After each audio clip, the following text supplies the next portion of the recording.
भारत और पाकिस्तान में इस वक्त युद्ध जैसे हालात हो गए हैं, लेकिन कई मुस्लिम देशों ने इस बार अपना रुख पलट लिया।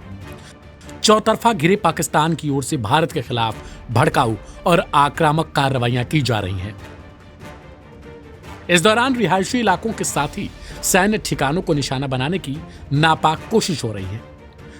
कर्नल सोफिया कुरैशी ने बताया कि पाकिस्तानी सेना ने नियंत्रण रेखा यानी एलओसी पर भारी कैलिबर के हथियारों से भी गोलीबारी की।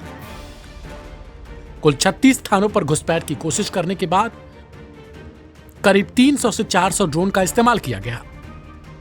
इंडियन आर्म फोर्सेस ने इनमें से कई ड्रोन मार गिराए। ड्रोन के मलबे की फॉरेंसिक जांच की जा रही है। शुरुआती रिपोर्टों से पता चला कि ये तुर्की के ड्रोन हैं। अब सवाल है कि जिस तुर्की के ड्रोन का उपयोग किया गया पाकिस्तान की ओर से, वो क्या करने के लिए भारत में छोड़े गए? आखिर ये कैसे ड्रोन हैं और इनका मकसद क्या है, और भारत ने इन्हें मारने के लिए किस तरीके के हथियारों का प्रयोग किया? तो बता दें कि पाकिस्तान की ओर से असीस गार्ड सोंगर ड्रोन का इस्तेमाल किया गया। असीस गार्ड सोंगर ड्रोन की खासियत क्या? असीस गार्ड सोंगर ड्रोन तुर्की की असीस गार्ड कंपनी की तरफ से डेवलप की गई है। यह सशस्त्र मानव रहित हवाई वाहन यानी यूएवी है, जिसे तुर्की सशस्त्र बलों के लिए डिजाइन किया गया। यह क्वाड्रोटर ड्रोन कम ऊंचाई पर ऑपरेट करता है। साल 2019 में इस्तांबुल के आईडीईएफ में इसे प्रदर्शित भी किया गया। सोंगर को दिन या रात के मिशनों, टारगेट की पहचान, खतरे को निष्प्रभावी करने और रियल टाइम इमेज ट्रांसमिशन के लिए कारगर माना जाता है। इसकी अधिकतम उड़ान ऊंचाई तकरीबन 2800 मीटर है और ऑपरेशनल रेंज 10 किलोमीटर है। सोंगर विभिन्न हथियारों से लैस है, जिसमें 5.56 × 45 mm नैटो मशीन गन जो 200 राउंड तक फायरिंग कर सकती है। इसके अलावा 40 मिलीमीटर ग्रेनेड लॉन्चर और 81 मिलीमीटर मोर्टार शामिल हैं। साल 2022 में इसमें laser guided mini missile system भी जोड़ा गया। तुर्की के इस ड्रोन से पाकिस्तान का मकसद क्या था? पाकिस्तानी हमले में तुर्की के ड्रोन का इस्तेमाल होना न सिर्फ खुफिया जानकारी इकट्ठा करना था, बल्कि इससे भारत के एंटी मिसाइल सिस्टम को परखना भी था। सुनवाते हैं आपको कर्नल सोफिया कुरैशी आखिर इस बाबत क्या जानकारी दे रही हैं।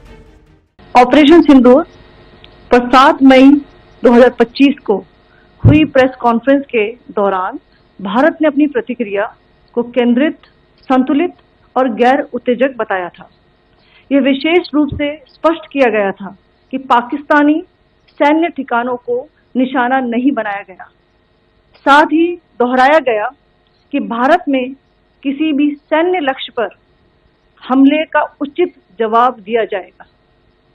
7 से 8 मई 2025 की रात को पाकिस्तान ने उत्तरी और पश्चिमी भारत में स्थित कई सैन्य ठिकानों को, जैसे कि अवंतीपुरा, श्रीनगर, जम्मू, पठानकोट, अमृतसर, कपूरथला, जालंधर, लुधियाना, आदमपुर, भटिंडा, चंडीगढ़, नाल, फलौदी, उत्तरलाई और भुज पर ड्रोन और मिसाइलों से हमला करने का प्रयास किया।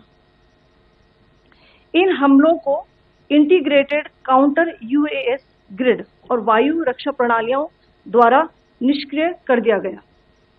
इन हमलों का मलबा कई स्थानों से बरामद हुआ, जो कि पाकिस्तानी हमलों का प्रमाण है।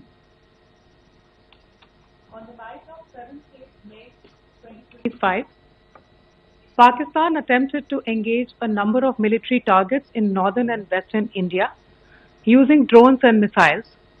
These places included Avantipura, Srinagar, Jammu, Pathankot, Amritsar, Kapurthala, Nal, Jalandhar, Ludhiana, Adampur, Bhatinda, Chandigarh, Falodi, Uttarlai and Bhuj.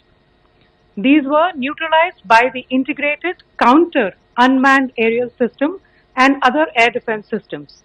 The debris of these attacks is now being recovered from a number of locations that prove the Pakistani attacks.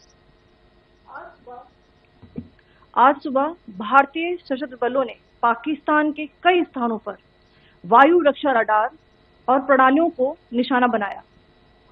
Bharat की प्रतिक्रिया समान क्षेत्र में समान तीव्रता के साथ की गई। यह विश्वसनीय रूप से ज्ञात हुआ कि लाहौर में स्थित एक वायु रक्षा प्रणाली को निष्क्रिय कर दिया गया।